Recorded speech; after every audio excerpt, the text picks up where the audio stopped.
खुद मेरी जिंदगी का यह बहुत मार्मिक क्षण है।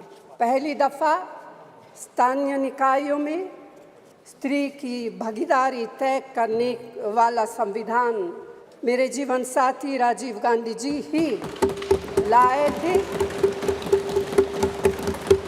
उन्होंने लाए थे जो राज्यसभा में 7 वोटों से गिर गया था। कांग्रेस पार्टी इस बिल का समर्थन करती है। भारतीय राष्ट्रीय कांग्रेस की मांग है कि यह बिल फौरन अमल में लाया जाए, लेकिन इसके साथ ही कास्ट सेंसस कराकर शेड्यूल कास्ट,